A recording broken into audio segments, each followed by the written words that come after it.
बड़ी खबर सीरिया से, जहां एक बम धमाके में 6 लोगों की मौत हो गई। सीरिया के होम्स शहर की मस्जिद में ब्लास्ट हुआ। जिस वक्त ये धमाका हुआ उस वक्त लोग जुमे की नमाज पढ़ रहे थे। बम धमाके में 6 लोगों की जानें गई हैं, वहीं 21 लोग घायल हुए हैं। ये धमाका इतना जोरदार था कि मस्जिद के अंदर की दीवार और छत तक टूट गई। अभी किसी के धमाके की जिम्मेदारी की ऐसी कोई खबर सामने नहीं आई है। आतंकवादी वारदात इसे करार दिया गया है। अब आप देखिए, यहाँ तो मुसलमान हैं। नहीं, जो इस वक्त सीरिया के जो हाकिम हैं वो खुद आतंकवादी घोषित रहे हैं। उनके ऊपर $1 करोड़ से ज्यादा का बड़ा इनाम अमेरिका ने रखा था। उनको अमेरिका ने उनको मान्यता दे दी कि वो राष्ट्रपति बन जाए वहां के। असद का जब तख्ता पलट हुआ उसके बाद तो आपने एक घोषित आतंकवादी को सत्ता सौंप दी है वहां। कर दिया। मुझे तस्लीमा नफरीन का ही एक कोटेशन याद आ रहा है जिसमें वो ये कह रही हैं कि तब तक आतंकवाद खत्म नहीं हो सकता जब तक कि इस्लाम अपनी क्रिटिसिज्म को एक्सेप्ट करना नहीं सीखेगा।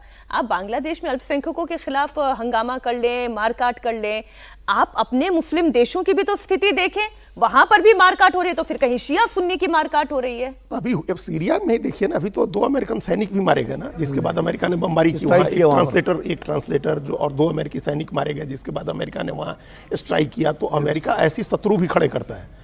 पहले एक असद शत्रु थे तो माना गया कि असद भाग गए, रूस अब वहाँ लेविस लाइफ जी रहे हैं रूस में जाकर के।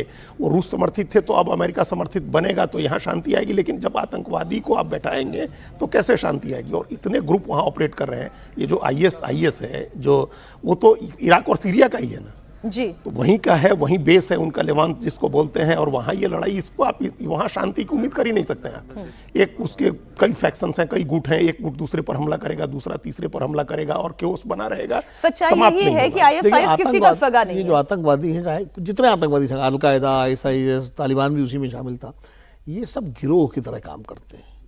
जैसे पहले गिरोह होते थे ना, चंबल में हमारे की मान सिंह का गिरोह, माधव सिंह का गिरोह, उनका गिरोह, फलाना गिरोह। तो ये गिरोह जैसी स्थिति हो गई इनकी। और इनमें एक संगठन में भी कई गुट हो जाते हैं।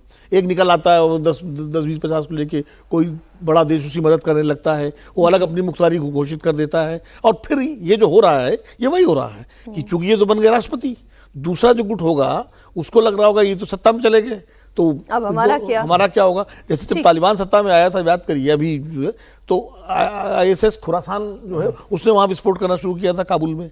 आज भी तालिबान में भी कई गुट हैं, TTP का अलग है, वो अलग है, वो कौन से हक्कानी ब्रदर्स है। तो ये आतंकवादियों के बीच में गिरोहबंदी ज़्यादा होती है। इनका कोई मकसद तो वैसा कोई बहुत आइडियलिस्टिक मकसद नहीं है कि दुनिया को बड़ा खूबसूरत बनाने के कोई क्रांति कर रहे हो, पावर किसके हाथ में रहनी चाहिए। पैसा